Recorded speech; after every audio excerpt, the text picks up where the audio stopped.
What's up, everyone? We're back. Season 3 of the Yu-Gi-Oh! Show. Guys, what a shock. I can't believe we made it.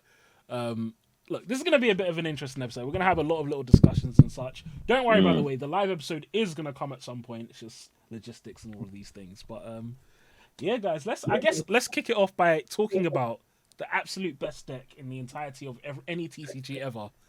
I mean, look, guys, I feel like at this stage, we all just need to admit that Rescue is the best deck. I just feel like we all need to admit it. I will tee off this episode by begrudgingly admitting that Fabs was on about this before any of you lot. So if you want to know what the best deck is in 3 months in advance, listen to the podcast. Yeah, bro, I feel like I was talking about this shit like February. Like, oh my gosh, I've been talking about this deck for years. My gosh, it's a while, bro. It was a long time coming, innit? But you know what? Thinking about it, like, why is it the best deck? I've got my own thoughts on this, but it'd be interesting to see what you guys think. Like, why is Rescue Ace right now the best deck? I'll let you go first, Dan, and then I think I have a good answer to it, but I'll let you go first, Dan. Yeah, I think you'll have a better answer than me with this, Fabs, because obviously you play the deck and you have done for an incredibly long time. I think from the perspective of an outsider looking in on the deck, I think it's because Arise Heart is out of the game is a huge factor. Like, the unfairness factor of Cashed Era, I think has definitely made the metagame more fair and has introduced a lot more diversity. And I think a deck with as many tools, shit word for it, but as Rescue Ace, like, I think it's a really good area for it to thrive. And I don't think there's any decks at the moment that are doing anything inherently unfair. This does feel like one of the fairest formats we've had in a while. And I think Rescue Ace is exactly the kind of deck that can do a lot in going into that format. So I think that's probably why I would say it's probably the best deck. Yeah, I agree. I think as well, you touched on something which I feel like a lot of people won't realise. So, funnily enough, Rescue Ace had a really good Cash and Pearly matchup. But Arise Heart coming out of the format first made Rescue Ace worse, then made it better for the exact reasons you said, where it made the format so wide and put so many decks into the format that Rescue Ace is probably the most consistent and balanced deck against everything. So, like, Rescue Ace was good, and then it got the Diabell Star engine, which just made it more consistent, which was its only real problem. And Rescue Ace doesn't lose to anything too hard. It doesn't lose to Eradicator too hard. It doesn't lose to Viruses too hard. It doesn't lose to Floodgate. Any Floodgate. Literally, there's no Floodgate that actually beats Rescue Ace by itself. I've had Labyrinth players multiple times flip skill drain against me. In fact, I've had every single time a Labyrinth player has flipped skill drain against me, I've won. Every single time. Because they flip skill drain, I always make sure I have field spot and then I win. It's things like that. So it's like so good into so many different decks. And the format is so wide that it's like you said, it's similar to when Sky Strike was the best deck, similar to when Saladar's the best deck. When you have mid-range decks like these, and they're just consistent, they do the job, and they don't lose to D-Barrier and stuff, they end up being the best deck. I think another slight little minor thing that is pushing Rescue Ace up a little bit right now as well is that if you look at the different ways Rescue Ace is being played, when you're playing against a deck, the best way to beat it is to know what it's going to do. Rescue Ace is so flexible that you don't really know what the Rescue Ace player is going to do. They could Ibly lock you, they could Dweller you, they could end on Burrowing Savage, they could end on the Zold, they could... It's so many different lines going first and going second. They might be playing Impulse in hand, so you need to play around that. They might not be playing Impulse. They might be playing a big Rescue Ace package, so their grind is insane. They might be playing a tiny one and then like hybridize it with other things. I saw flipping 60 card Horus Diabell Star Rescue Ace deck on DV Grinder, and it was insane. So there's just so much flexibility as well. So I think all of these, it's just kind of a perfect storm to make Rescue Ace the best deck. I think as well, like, Tier is a good deck. I initially thought Tier would be the best deck, but I think it's just a consistency thing, and it's one thing I should have understood, that when you look at what deck is the best, it almost always ends up being what deck is more consistent, because in the context of a longer event, Tier is good. Tier will sometimes very unfairly mill Guido Kelbeck, but sometimes they'll open like Malicious, Kelbeck, and free bricks, I don't know, free traps and lose. Do you get it? Yeah. Well, like the whole Destiny Hero engine. Exactly. And so, like, when Tier goes off, it is stronger, but Rescue Ace will go off more often. But yeah, so that's I do think just off the back of that, I think you touched on something about players not knowing a lot about Rescue Ace lines. A lot of players don't seem to know what Rescue Ace cards actually do.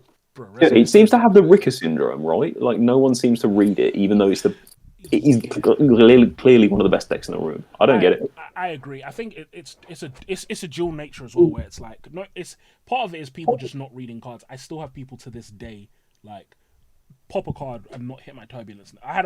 So I went to regionals and I had a Labyrinth player commit like 3 cards to pop one of my back row after I'd set forward while turbulence was on field, And so I just popped his card in return, and he didn't know it did that. And then next turn he did it again, and it's like, so that is definitely part of it. Part of it as well, though, is I would say that Resgrace has a bit of the pendulum syndrome, where a lot of the cards have like 4 effects. Impulse has, in case you don't know, Impulse has an effect on field that is not its tribute effects field. So Turbulence has 3 different effects in that. It has its summon effect, it has a set 4, it has its pop. Hydrant can't be targeted and stuff like that, and then also allows you to reuse your Rescue spells when they're set. So it's like that as well, like a lot of different layers, and then people that Yu-Gi-Oh players don't read. As we saw as well, a bunch of plant cards just came out as well, by the way. So Rika players are gonna have more fun with people not reading the cards. So yeah, I definitely think Yu-Gi-Oh player syndrome is a big part of it as well. 100%. I think just to add to that, I agree with everything you say, and I think that's where I was going to go with it as well. But I also think it's a little bit of symptoms of the format, because there's a lot of other decks that are quite strong. I don't know, Unchained, Pearly, for example. People don't really know what direction to kind of like tech for. So then Rescue Ace, being as consistent as it is, being as diverse as it is, and then everybody not too sure about what other decks that they need to be preparing for, just means that it's just set up to do well. Because like you said, it doesn't really lose to any like single thing. It's just there. Like, I don't know. You know when you go on your fridge and you see a piece of toast on the back, the fridge, like, oh, you're there, buddy. I've seen you before. All right, cool. And it's there the next time you open the fridge. That's like Rescue Ace. It's just there. So I think it's just set up well to do well in it. So main deck does, doesn't it? And for anyone wondering why I haven't released a How to Beat Rescue Ace video, I'm not going to release that video because I don't want you to beat Rescue Ace. You want to take the dubs in it? Yeah, I'll release it after Blonia maybe. But even then, it's a bit technical. I'm not releasing that. Yeah. Just you don't buy it. You don't, yeah. Just before we do talk a little bit more about the meta, I do want to give a shout out to yourself, actually, Fabs, because while the podcast may not have been, we've taken a bit of time off in between the season, but Fabs has been hitting the grind. Fabs' channel is the Rescue Ace channel. If you're a Rescue Ace player and you're not subscribed to Fabs, you're doing it wrong. Like all the primers, like even getting into the vlogging territory with it, like big up yourself, Fabs. Like 100%. I think, and this, for one thing I'd say as well, is that for me, it goes back to one thing I was talking about tier format when it comes to like just having a deck that you really enjoy. It's been a long time since I've had a deck that I really have fun with, and that sometimes is like why. And I don't know about me, and I'm sure Andre, you probably have had this before. It's like you just don't want to release a video. It's like I don't want to talk about this deck that like have no interest. Like when tier was met, it's like I don't want to fucking play this deck. This deck is like I'm not interested in these checks, and then Sprite and stuff as well. Yeah. But with Rescue, I genuinely really like the deck, which makes it so easy to make content for it. Like if I was to show you guys my folder now, I've just got the way I just name my decks now is Rescue 1, Rescue 2, Rescue 3, Rescue 4. I just have loads of different Rescue builds because that's all I do. I just theorize Rescue and play it loads. I love it. But again, a shout out to Andre as well. Like again, channels come up. Like I know that you've mentioned to us that there's been a little bit of a break, but the social media presence with it, with like the community tabs, creators. If you're not using the community tab, what are you doing? Make sure you're using it. Yeah. It's just it's huge. It's huge. Yeah, I think especially like that's where I got like my inspiration for us like texts or just ideas as well. Because like I say, we're very few minds, but then if you're speaking to like hundreds of people and they're all coming with ideas, you can just pick the best one, innit? I feel like 100%. that's where I come from with regards to it. I like to share and just share with the community, if you get what I'm saying. Exactly, and there's always going to be someone who's looking for something that you've put content out there for, if that makes sense. There's always going to be someone looking for a different build or a discussion around X card or whatever. We've sidetracked a little bit into the content creation side of things, so I'll move it back into the meta game. YCS Indie happened. I know everyone saw a few clips of this, right? Yeah. I think it would be remiss of us if we were to not talk about probably the greatest feature match I think we've ever seen. That was nuts. It was insane. So, Jeff Leonard, Exodia on stream. What do we think about it? We were on our way back from Cardiff Regional when we were, and then I remember. So it was at Cardiff Regional we heard it, and so on the way back, like we had the thing when we were watching the match, and I was just like, "This is crazy!" Like this guy actually brought Exodia, and what's even worse is that somehow he ended up 4-0. So I don't know what the heck happened in his first 4 matches. I was really curious, like, what is this build? All of this, like, that guy's. It is insane. Yeah. Unfortunately, I believe the wheels fell off after that feature match, but ended up dropping X3. Yeah, still one hell of a run though. I love the fact that it's actually making like quote unquote mainstream news as well.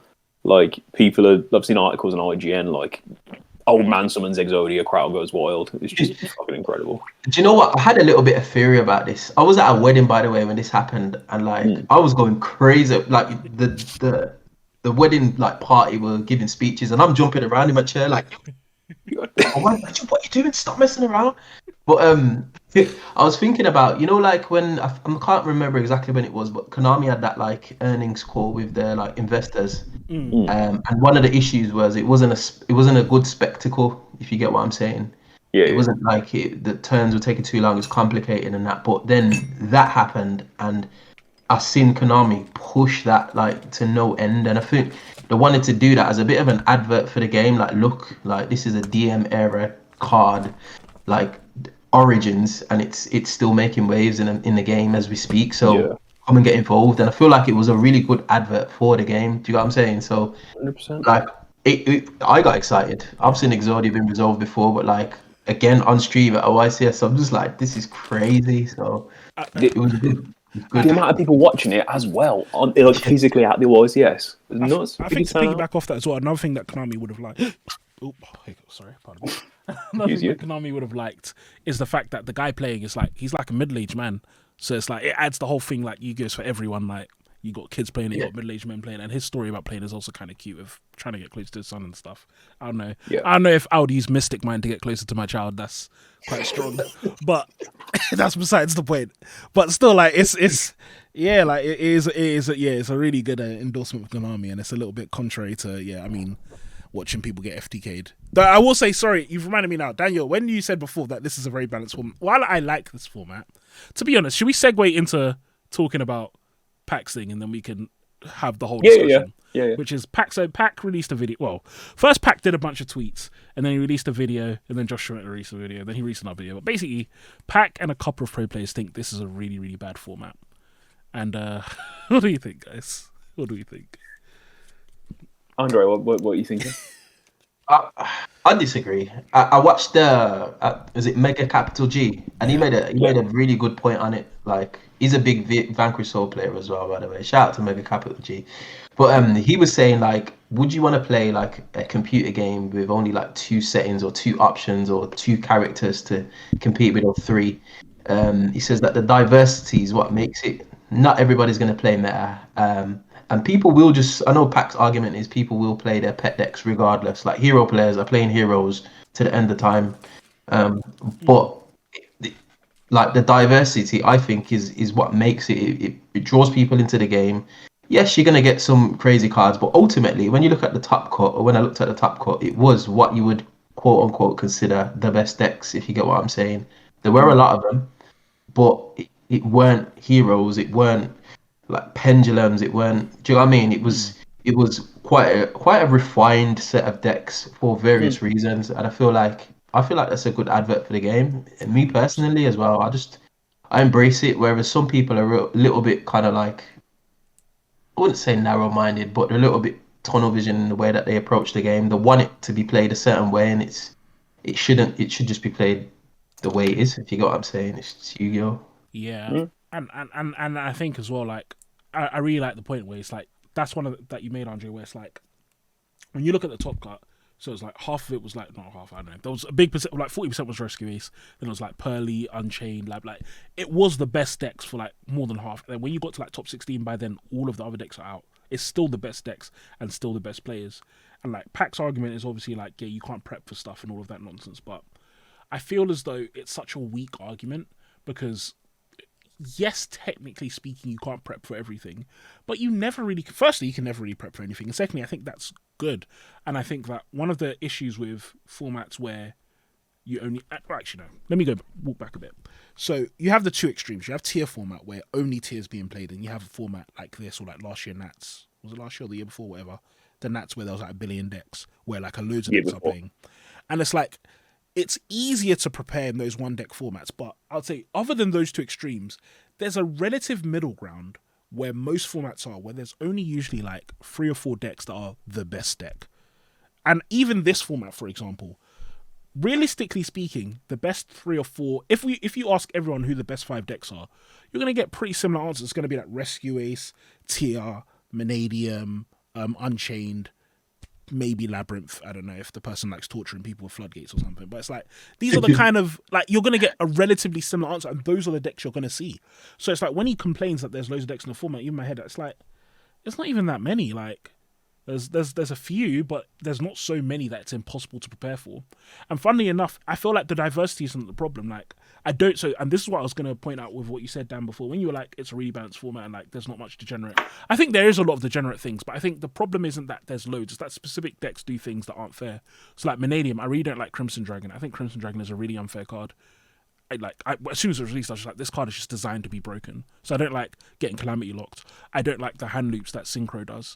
I don't like the fact that Infernoble can normal summon Connector and rip my hand multiple times. That's really like, I don't like Labyrinth using Eradicator. But it's like, all of these things aren't really a symptom, in my opinion, of diverse decks. They're all a symptom of bad deck design choices in these specific decks, as opposed to diverse decks. And I think they're distinct issues that a lot of YouTubers are conflating and acting like it's the same thing.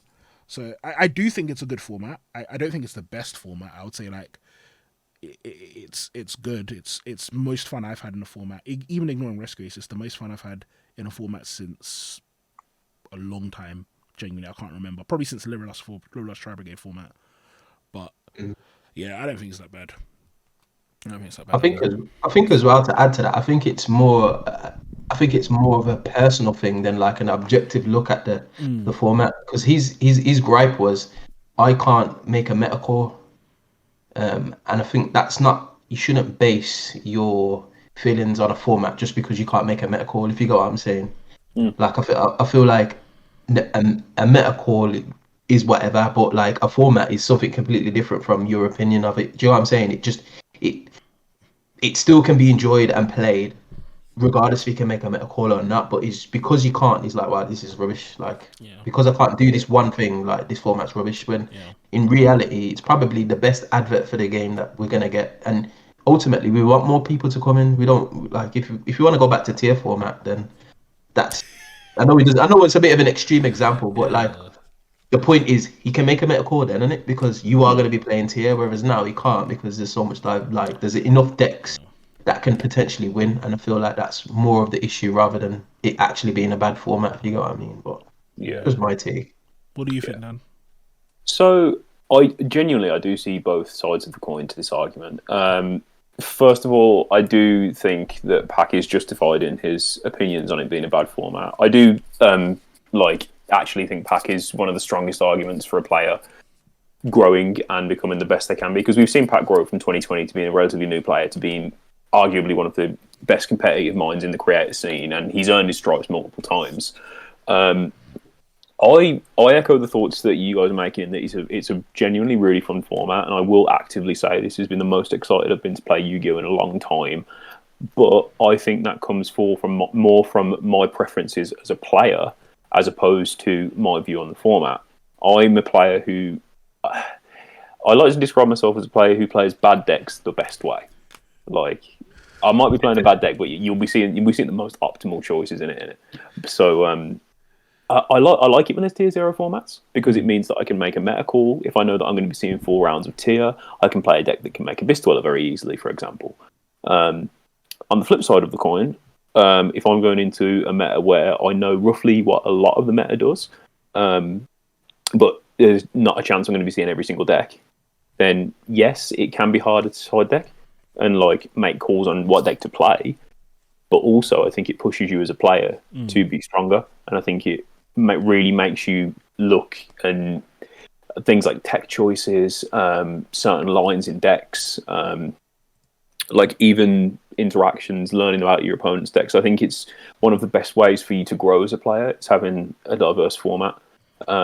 So, but at the same time, I get going into, because I'll put my hands up. I've not done an event higher than a regional in this format currently, so I get why it would probably be harder and a little bit more draining at a YCS level. But I think for the most part, I'd say this is a good format. But I do want to caveat that I do 100% understand why people think it's a bad format, and to a degree, I do agree that the format could be better, but every format could be better. Yeah, like I think, and that's, in my opinion, that's the best way to look at it. Like, for me, it's just, if I compare it to the formats over the last year, This is, in my opinion, is the best one. 100%. If I compare it to the lot formats, so if I compare it to every format since Tier released, in my opinion, this is a better format. I think this is the best format we've had since Poe. Yeah, is that when Tier released? Yeah. So we had Nats 2022, which was like the theory on meta. And then we had Sprite and Tier came out, changed everything. Cash came out, changed everything. This is the first time we've had a set in ages, by the way. Like, that hasn't had an archetype that's just fucked and Tier 0. Yeah. And I really like that. Which is nice, yeah. It's one of the most obnoxious things ever. Like, and this is the thing about the metacore thing that Pac talks about as well, that I don't like. I remember when Jess was on, we had this discussion, and there was one of the things I disagree where it's like, so from Jess's perspective and a lot of pro players, they see it as being able to make that metacore and having that one deck is the best metric of skill. And like, I understand that to an extent, but the reason why I always disagree is because I see it as though making metacore is one type of skill. Coming into an event and my deck is able to beat other decks just because it's the right choice is one type of skill. But I think technical play is another type of skill, and knowledge is another, and understanding and knowledge of different decks is another type of skill, which I don't think Yu-Gi-Oh players consider as useful as that kind of having the perfectly crafted deck for the event alongside it.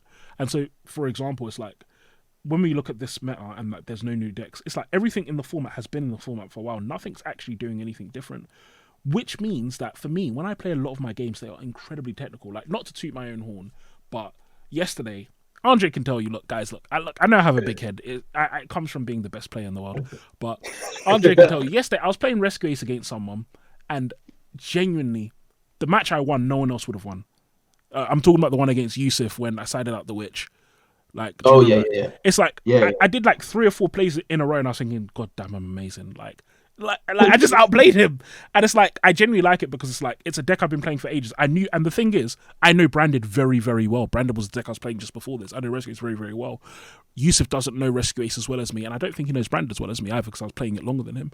And so, as we were playing against each other, I got the ability to flex those muscles and such. And again, it's like this is something I didn't like in tier format. It just felt like I remember the first time I brought tiers to my locals, I just won. I won tier mirrors. Why? Because I made Recolos Dweller and then I won. And it's like, don't get me wrong, sometimes the tier mirrors are really skillful, but sometimes they're not. Sometimes it was just I had better mills and this and that. Whereas, and similarly as well, sometimes when I'm playing Risk Race now, I make Ibli and I win. That's also unfair. But it's like sometimes you get these really technical games and you get to kind of do your skill, and I think you get to show that other side of your skill that people don't take as seriously anymore. So yeah. I do think that's a really good way of looking at it, actually. It's, yeah. And I had a point to make, but I've forgotten it, which is very bad of me as a podcast host.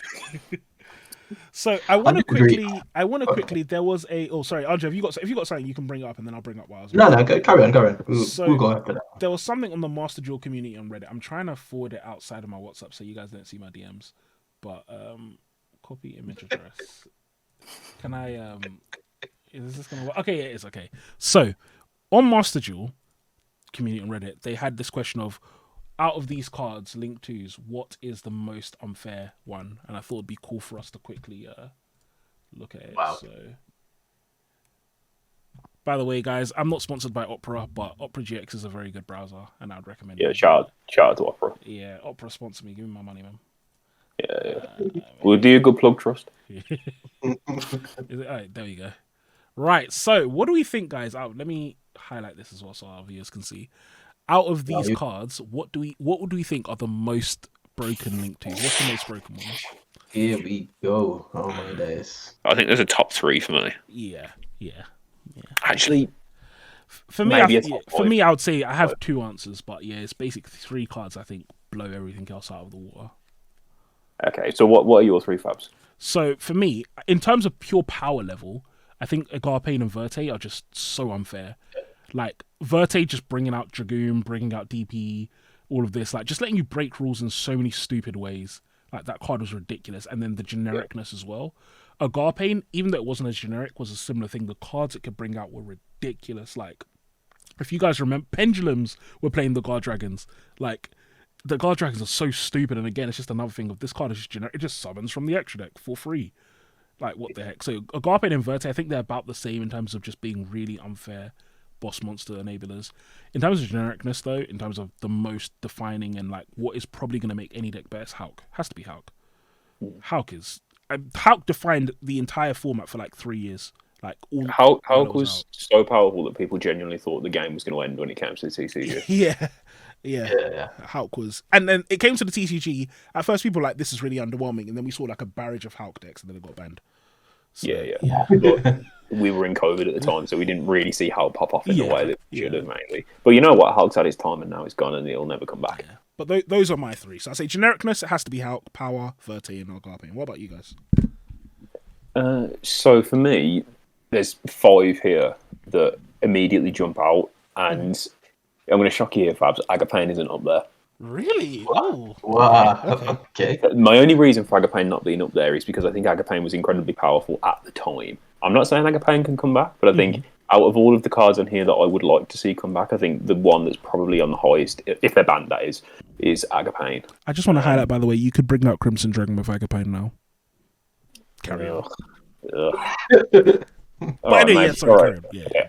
I think for the time we're in now, I think SP Little Knight is broken, but I think, I'm going to be completely honest here, I think if Verte was still legal, SP Knight would not be as expensive as Verte is probably the most powerful link card ever printed. To me, it's so unfair. Like, yeah, you have to play Garnets. It's just Verte was so good. People were putting normal monsters in their deck, bro. People, Pac went to a tournament with 4 normal monsters in his deck. 4 normal monsters that were like level 7. That's how broken Verte was. Yeah, that's how broken Verte. It's old, can probably get you to any end board in the game, so I think it's not an option. But every Isolde combo dies a bit to Nibiru, so yeah. But in terms of like, because if you played through his old format, you remember it. Like you remember the fuckeries. Hulk, just what is there to be said about Hulk that hasn't been really? Nightmare Goblin, brilliant fusion from the extra deck, like fuckeries. Too broken. Yeah. I think they're my 5. And I don't know what Beyond the Pendulum's on it. I was going to say that. Yeah, I said the same thing when the person posted me. I was like, if Electromite is there, I don't know why Beyond the Pendulum is there. Yeah. And I think you could put any of the Charmers where Dark is. Yeah, I think in terms of like cards that just shouldn't be there, I'd say Beyond the Pendulum, Masquerena, Azalea, Dark, Phoenix. Cherubini's fine as well. Cherubini can go as well. But yeah, Andre, what do you think though? What's your So wait, what was your Daniel, what was yours again though? Sorry, what was yours again? Actually, no, I'm going to strike SP Little Knight and I'm going to put Union Carrier in its place. Union Carrier. Yeah. So I'm saying top of the list is probably Verte, let's be real. Yeah. Pretty similar, to be fair. I think Verte, that was a joke. Yeah. I don't know who thought that was. I don't know who in the R&D. I think it must have been on work experience or something, because they pushed that through and thought, this is okay. It clearly wasn't. You know that Simpsons meme where it's like, oh boy, I hope someone got fired for that. That's exactly what I thought. And like, it was inevitable. It was gonna get banned. Like, 100%.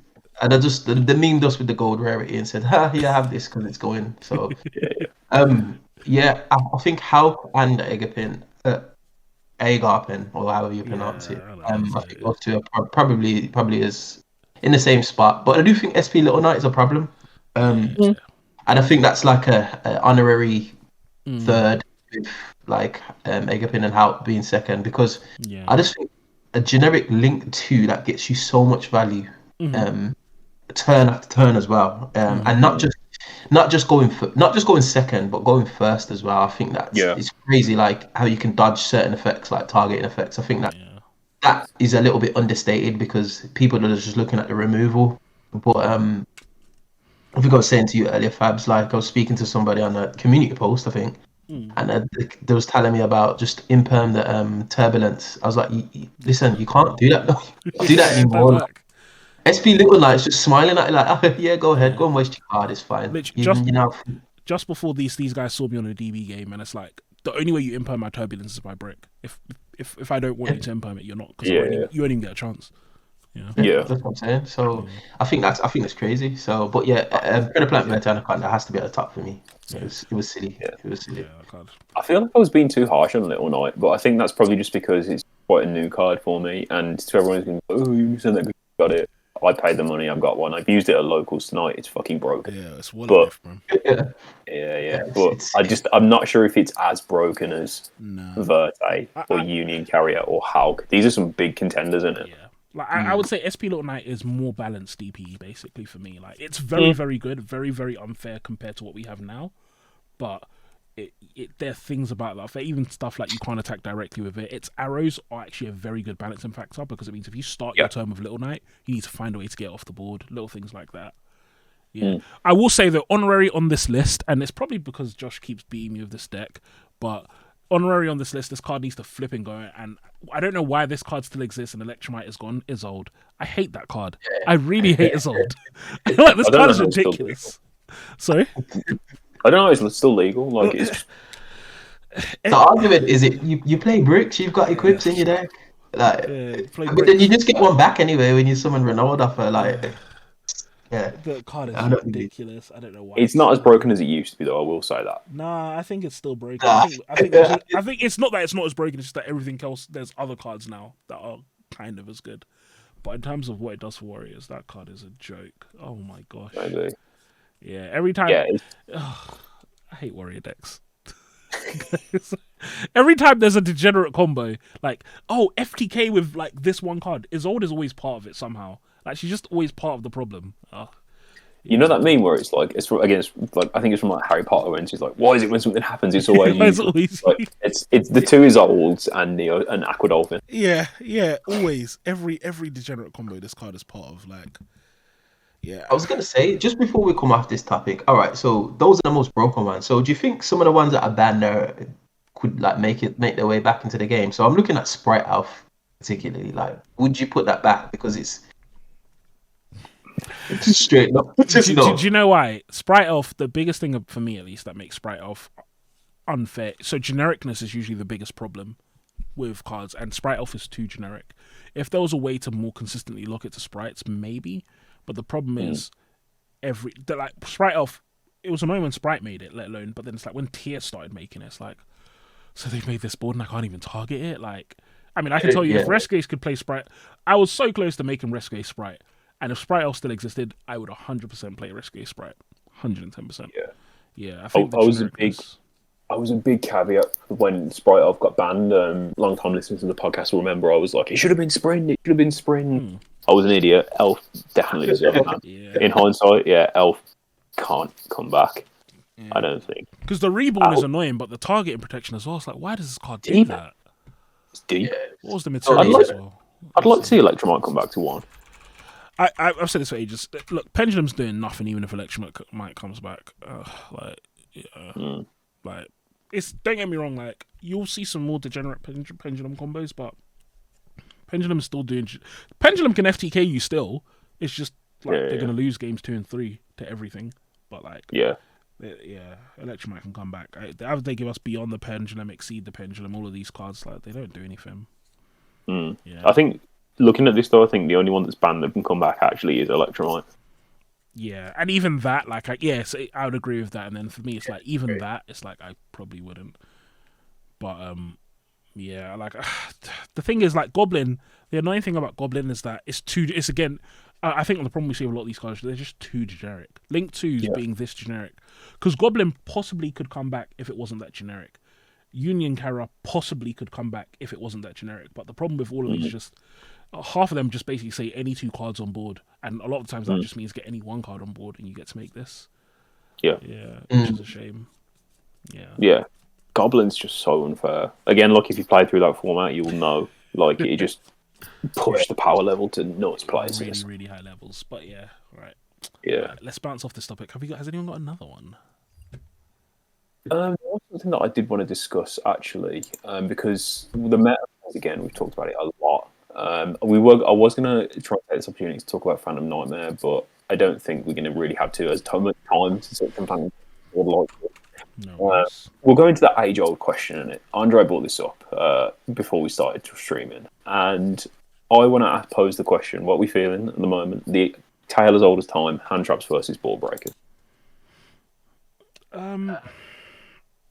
I'll tee it off. I'm a big advocate against hand traps, but right now I feel like hand traps are actually the strongest they've been in a long time.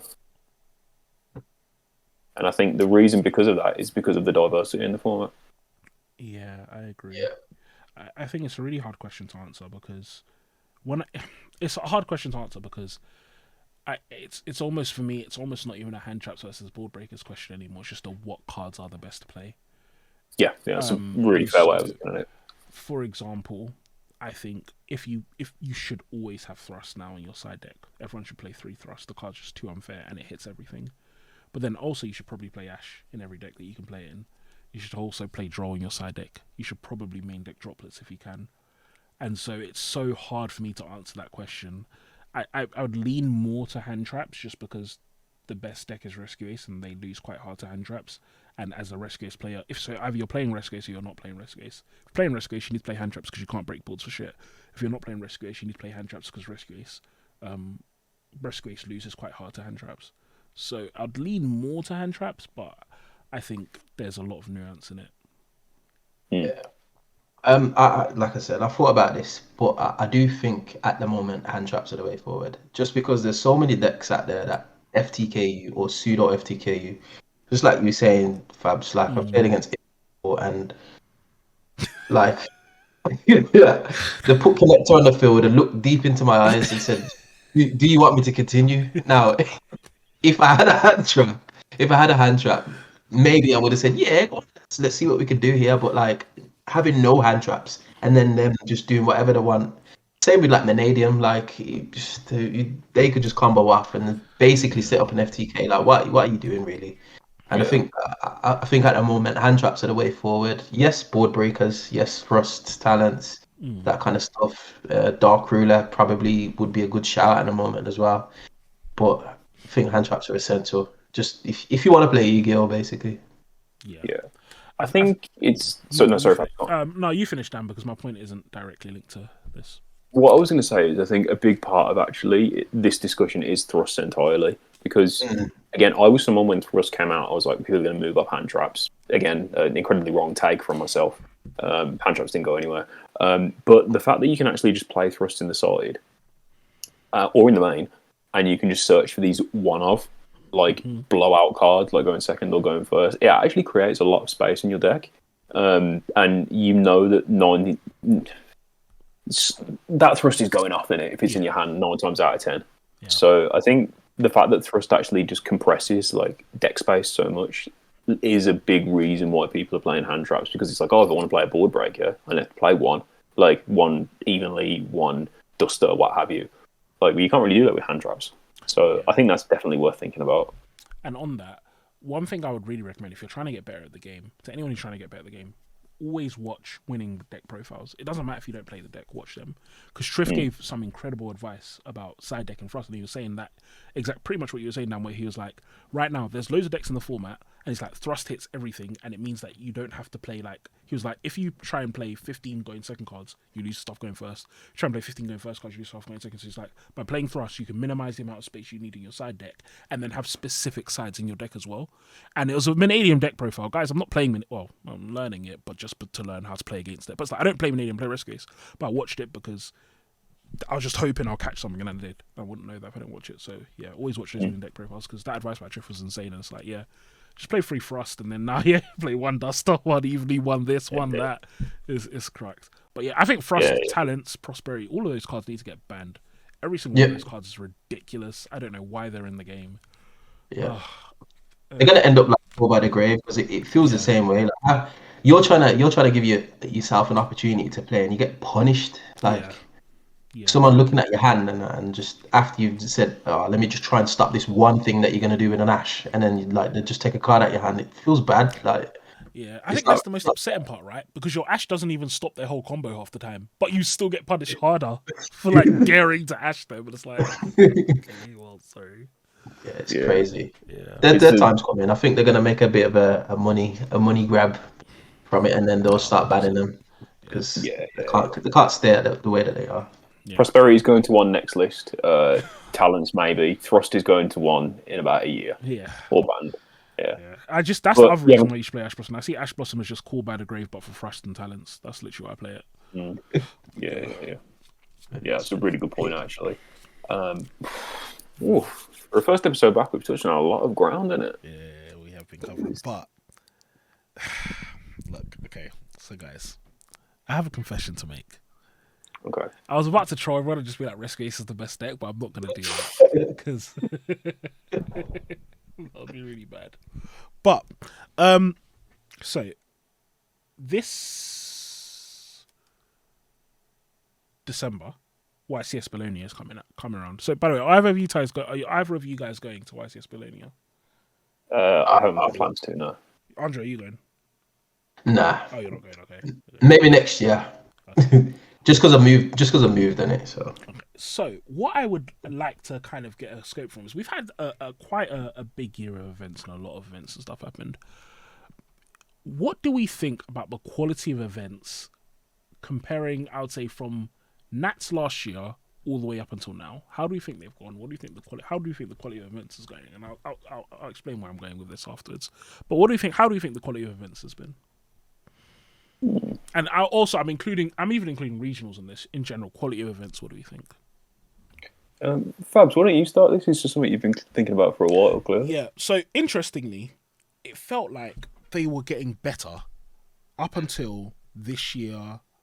YCS London. Was it this year? It was this year, right? I'm not remembering wrong. Yeah. Yeah. London was this year. It felt like events were getting better and better and better. And then YCS London, I feel like it's turned around and it's gotten worse. And I feel like it's on two fronts. Organisation wise, I remember in Nats this year, oh my gosh, the change between the time between round, the time to even get the event started. Like, I think the event actually did start 11, didn't it? If I'm not mistaken. Yeah. Like, it started when they said they were going to start. There was maybe like 2-3 minutes between rounds. Like, there was not random wasting time because it was done on Neuron. Even It was like on job. just people not getting like signed in and logged in. So like YCS London, I remember like one of my mates from London, like he had borrowed my deck, and he turned up, and his pairings didn't work, and so there was him and like 30 or 40 people just in the queue because their pairings didn't work. And this is like the day of the event. Like the event started and they can't play round one. They're just a huge queue of people who can't play. I don't remember seeing anything like that in Nats. I don't know if you guys remember that. And everyone was just sat, and like it just felt like they were. I remember at the time thinking, "Whoa, is this what an event is going to be like?" And then YCS London happened, and it started getting worse. And it just feels like YCS London. It feels like Konami have taken like 32 steps back since YCS London. Like it's just getting worse and worse and worse. And it's really surprising. It's really surprising me. Yeah. It's interesting you say that because YCS London was before Nats. Was it? Yeah, Yeah, YCS London was in March. Yeah. and then Nats was, I think and it was Nats like the month after, wasn't it? Yeah. So then, yeah, I think that was the pinnacle. Yeah. Because I remember the best. Because we spoke about this on a previous podcast, and we all said how fluent it ran. Because like I know we mentioned like toilet breaks being a thing, and like you could get to the toilet, use the toilet, and then your parents were on your phone again, and I think that was really good. And I think I mentioned it then, and I'll mention it now. I think like for the lower tier events, I feel like they need to employ a similar system. I know it's not as big, but like they're still using those old archaic systems where they're just like bumbling around for names. Oh, have you seen this player? We're gonna start in 15 minutes. There's no clock on the wall. Like there's one toilet in the event, and then the rush. Yeah. I'm thinking about it. It's just I'm like, what? Just make it run better. Like it's not hard, but I do agree. There's a big disparity between the bigger events and some of the like lower tier events like regionals and OTS championships, obviously. But I feel like they could still attempt to make those better than what they are at the moment because you wouldn't know you was playing in a 2023 OTS event compared to a 2017 one. Like there's not, you know what I mean? At all. So I genuinely think there's a difference. That's what I mean. Yeah. He's still suffering from the same problems, which I think is wild. When some of the higher tier events have kind of progressed a little bit, like they've made some gains. Do you know what I mean? Yeah. And I'll say as well, by the way, Utrecht. I went to Utrecht as well. It was also crap and really badly run. Okay. And water was €6. It was €6 for a bottle of water in the venue as well. That was not Yeah, acceptable. bugged. Yeah, it was not acceptable.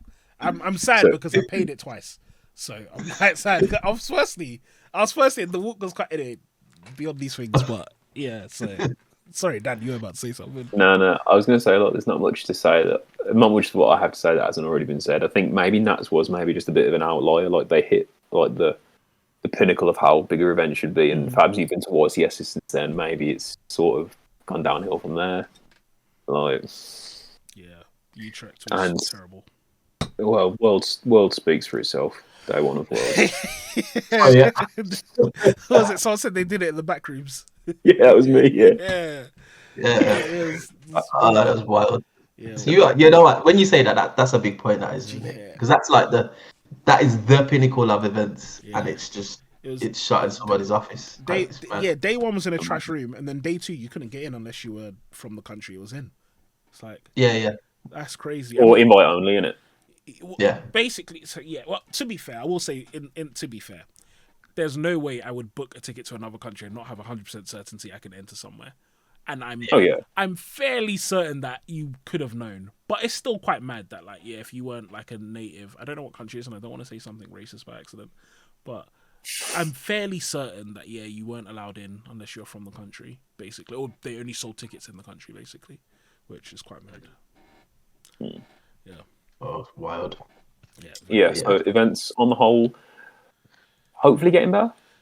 Maybe. We'll see. Like I said, so I'm going to Bologna in December, and maybe that'll be good. I'm also going to the UK Open in 2 weeks. Yes. And so like that's not really a Konami sponsored sanctioned event, is it? UK Open's not Konami sanctioned, is it? Because it's like separate. I feel like it's I might be wrong, but the point anyway is that it's not like a big event, like big like YCS, but it's still a bigger event. So it'll be interesting. Big enough to be streamed. Yeah, exactly. And so that will be quite fun. Yeah, I'm excited about it. 100%. Yeah, I think it'll be interesting to see how things shape up in the meta from that, and I'll be interested to see how your experience was when we come back and talk about it on the pod. Yeah, definitely. Fingers crossed. I'll do some vlogging. Actually, yeah. Quick input. Look, okay, guys. Look, I always say I'm gonna vlog when I go to an event, and here's what goes through my head. You guys may not know, but I'm quite a moody individual. Yeah, I don't like when I lose. I get vexed. And so what always happens when I go to an event is I'll be like, yeah, I'm going to vlog. And I record I have footage from Cardiff. And then I don't do well at the event, or I don't do as well as I want to do at the event. I'll get pissed off and I won't do it. So, look, guys, I will eventually release some sort of vlog or content from an event. But just know that when I do, just expect to hear like I topped or something. If there's no vlog, it probably means X3 drop or some shit like that. Like every single event, bro. I think what was the one that we went to that we went with the Sanctum squad, Dan, that we were staying. You were there as well, right? I'm pretty sure you were there. I stayed in the same place that Jake. And I was Nats, wasn't it? Was it Nats? Yeah, I don't think I stayed there. Oh no, it was Nat that was there. Nat was there. But yeah, it's like, yeah, like I did bare video like stuff. I did a bit of it. We have a video, me and the Sanctum squad like talking and stuff and like reviewing our decks and stuff. But I didn't release that shit, bro. I was pissed off because I lost. Yeah, you should, man. You should do like a compilation of all these things in it. Like, I really should. His rage quits through the ages. This is another reason why I need an editor, so they're not like held back by my moodiness when I lose. Like they'll just do the content. But yeah, I get pissed off. I'm like, fuck, I'm not releasing this shit. So it's all right, man. There's Yu-Gi-Oh players out there that are just like, yeah, I feel your pain. I'm annoyed when I lose, man. I'm vexed when I lose. But anyway, yeah, sorry. Well, what's our next topic, guys? I think it's time, in it, for that all-important final breakdown, the tradition. Oh, let's see. Okay, now I think I haven't actually found one, so I'm just gonna go on the front page and see. Okay, you know what? I found one on the front page already, and it looks a bit mad. So... Okay. So before we start this, actually, I am going to put a quick fire question to the both of you. Yes. What is a deck or an engine that you feel is getting a little bit overlooked right now and could do some bits? All right, I know what Samson's laughing about because he started his one out the other day. But I think I've seen it recently. I think it's is it the Soul Resonator and Crimson Gaia package? Yeah, that loop with the special summonable tuner. I think I wouldn't say it's overlooked, but it just hasn't been explored yet. And I think it's quite an interesting like concept, especially with the amount of setup you can get without using your normal summon. So I think that's definitely an engine that could start making some waves. Bit of an off meta pick, but yeah. Quite. Yeah. What you? There's this deck. I don't know if you guys are familiar with it. It's really, really good right now.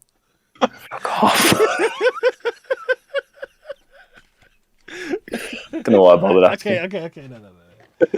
For real though, I mean, other than Rescue Ace, of course, and Dearborn and all these things, I'd probably say that I think Vanadium is probably one of the best picks. And if I wasn't playing Rescue, I probably actually would play it. Decks that have one card combos are always good. Decks that FTK are always good. Decks that have compact engine are always good. And Vanadium is literally 31 card starters. Like that's the deck. And so I think, like, I don't think it's being necessarily overlooked, but I think Vanadium is a very, very good deck, and I could see someone winning with this deck, like, quite easily, because, like, you start comboing and your opponent can't do much about it, and it has that whole kind of, you ash them, and then they talents you, and then they full combo anyway, so... Well, on the subject, shout out to Triff making top 4 with Vanadium, like, putting the deck on the map, and it's always good to see Yu-Gi tubers doing well at premier events. And getting sponsored the day after. He was like on Love Facebook, who wants to sponsor me? And then I said that. Yeah, next day's like, introduce it. I still can't tell if it's a joke or not, but I can't lie, it's big energy, man. I rate the energy. So it's not really a decided deck, but I think these Horus cards, a lot of people are overlooking them. Like, they're all fucked. Imseti's Engage, like, it just puts bodies on the board and just they all do stuff. Like, you don't even have to use them for Xyz material or whatever. You can use it in a shit deck to make a Photon Lord to protect yourself from the Nibiru, which is what I've been doing.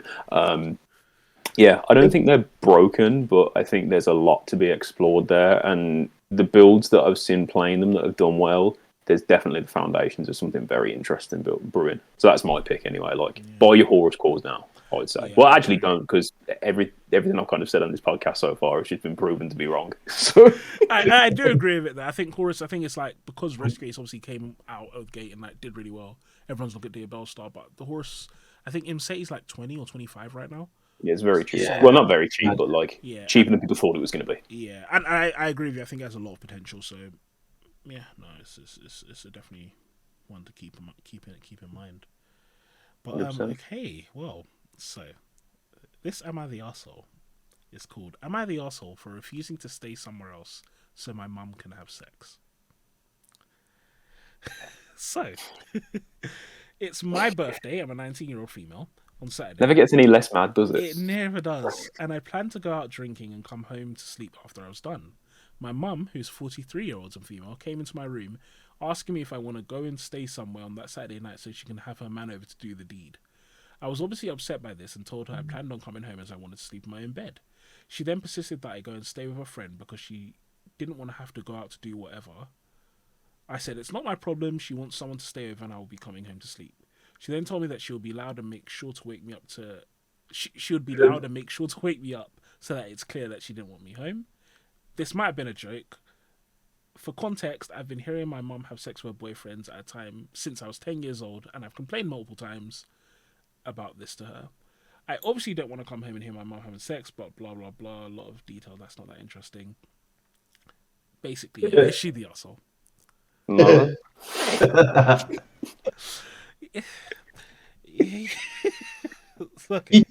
Yo, what? So, okay, look, my opinion of this is quite straightforward. You're 19 years old. You're a tenant. Now, while I don't necessarily think it's the most mature thing at 43 years old to be bringing men home to smash, and while your kid's at home, it is her house. And if your mum politely is like, go stay somewhere else, and you've complained before that you don't like the noise, I don't think it's that bad. And her only justification was she didn't want to sleep she wanted to sleep in her own bed. And it's like, just go to her mate's house for a night. Having said that, at 43 years old, I expect better behaviour from you. Yeah. Especially from a parent, man. Yeah. Like, you're still a role model in that kid's life, isn't it? Like, and 19's not that old. It's my point is that it's old enough that you're an adult. Oh, yeah. Yeah, fair enough. Yeah, but I think the fact... Yeah. Like, it's not child. Basically, it's old enough that you're not forced to sit to be in the house as she's getting smashed. Like, you can actually go. No, but she has been in the past, innit? Like, since 10. That's it. And she complained about it, but that's what I'm saying. Before that, it was like the mum has needs and the child needs somewhere to sleep. Now it's like you're actually an adult. Yeah, like I can't. Like, I'm trying to think from the mum's perspective. I'm thinking in my head like, if I really was that deep, I'll say, no, get out. It's my house. Get out. You're an adult. Go to the Trevor Lodge. That's like I'm trying to think in the mum's head, but I'm still not condoning it. I think everyone sucks here because Yeah. I must admit, this one has me flummoxed. Andre, what are you thinking? I need some like food for thought here. All right, so this is me being very analytical. I think it's a bit harsh on the mom. Like the mom's like raw. Like Yeah. the He's an average age in the animal. UK to move out is 24. Now we don't know if a friend can facilitate a travel lodge or do you know what I mean? I know I'm sorry, the daughter. I know she's probably got friends that she could stay out, but like this sounds like a regular thing if she's been hearing it since she's 10. It's a So bit her mad. mom's active in it. So She's on to it. be doing that multiple times a week, like, nah, Yeah, she's on it. I can't move out. Like, I am a tenant, but I'm stuck. Like, It's I deep. can't move until I've It's got deep. enough money behind me to move. Yeah. I'm just barely an adult. Do you know what I mean? And you're telling me you're looking to like bring the house down and it. So Yeah, I'll be honest as well. Like, you don't have to have sex loudly. Like, it is possible to just have sex at a normal volume. Yeah, you don't have to. That's true. That's true. Yeah. So I hear anyway. So I hear. I'm very much looking forward to my first time. Sure. some walls can be thin though, innit? And we don't know what a Yeah, house Yeah, is. no, Do you know what I mean? admittedly, some walls can be thin, but as in, I don't think thin walls are the problem. Just based on the fact that Mum said that she is going to intentionally have sex loudly. Yeah. I'm really hoping that was a joke.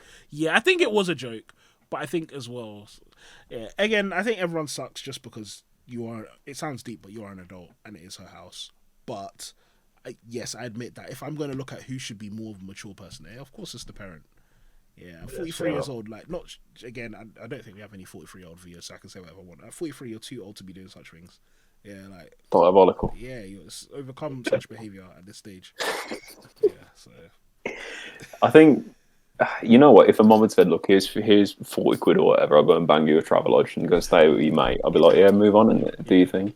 yeah, I think that's my real issue. that would have been I, a better way of handling it. yeah. I don't think. You know what? Maybe the kid was like asleep in it. Maybe she was like 10, and when she was like, it was like 11. You don't know what coming in at like 11 o'clock at night. You know, meant to be asleep, do your thing in it. But I mean, I ain't got kids, so it's hard for me to say. But If it's a one-off, I get it. I get the mum's argument in it. But if this is like not. multiple times a week, like you can't, nah, just nah. Like make concessions and you go out or be quiet. Like I think don't be like, yeah, I just put the hand over the what do you say? Yeah, yeah, or just set your alarm for 2:33 a.m. in it, like, and then just little Yeah. bit. Yeah. There's what Just- you Or hire a ways babysitter. around it. Hire a Yeah. babysitter. Go bang 40 quid in a travel lodge. I was gonna say, I was even thinking, I was like, the guy's a bit of a bum. I can't lie. Yeah, like He don't care. Some way. Yeah. Yeah, He don't care. He's just like, Not oh, asked, come to innit? get- this guy's not gonna. Anyway, I was about to say something Yeah. bad, but I won't say it on the show. I'll say it after the show. Yeah, I don't know. I think the mom's probably a bit of an arsehole. I don't think the daughter's that much of an arsehole. I think she should just. She needs to have a conversation with mum and be like, "Mum, you can't be doing this no more, innit? Like, because otherwise, I'm going to be Mum bringing." said, get out of my house, man. Like, Yeah, but you know what? Yeah, she had a conversation with the mum. The mum said no. Yeah, but imagine like, Happened. the boot was on the other foot though. Like the mum wouldn't be happy about hearing the daughter getting all kinds of madness happen. it's not the daughter's house, isn't it? Yeah, exactly. That For was sure. fundamentally speaking. It's whose house does it own? And it's the This is mum's. mad. This is yeah. It's a sad situation. Just like But say here on the Yu-Gi-Oh show, we do not condone smashing each other's brains out while your kids are in the other room. No. Yeah, make sure that they're outside of the house before you begin your extracurricular activities. definitely, Or alternatively, just try and be quiet. yeah. Yeah. You know, I'm going to ask this question anyway because I really want to know. Have any of you guys ever had your parents having sex? No, genuinely no. A parent, yeah, I have. Oh, I ain't I gonna was lie. gonna say, 'cause I It's been a haven't. while. And I was like, are all our parents just ninjas? Like, Must be in because it. I feel like most It people, wasn't. I feel like it's more common. Like when you say you have, for example, have you heard it multiple times or it's like once or twice? Just like once or twice. It's Nothing. like- nothing. and do you have younger Yeah. siblings? I'm the youngest sibling. You're the younger sibling. Yeah. Still though, so it's it like was- even after you're young, you know something's still going on. Do you get what I'm saying? Yeah. So it's like that Yeah, means that yeah. your parents must know how to do it quietly. Do you get it? Like they must. Yeah, know. of course. Of course. Yeah, so yeah, it's possible, man. Our parents knew what was up. They knew how to handle business. Yeah. They don't make them like they used to. Hearing it, so Yeah. On that lovely note, we are going to end this episode of season 1 on season 3. Season 1, season Episode 3. 1, season 3 of the Yu-Gi-Oh show. Guys, let us know who else you want on the show, so that we can get them. But yeah, I guess if that's it, we'll sign off here. Peace, guys. Peace.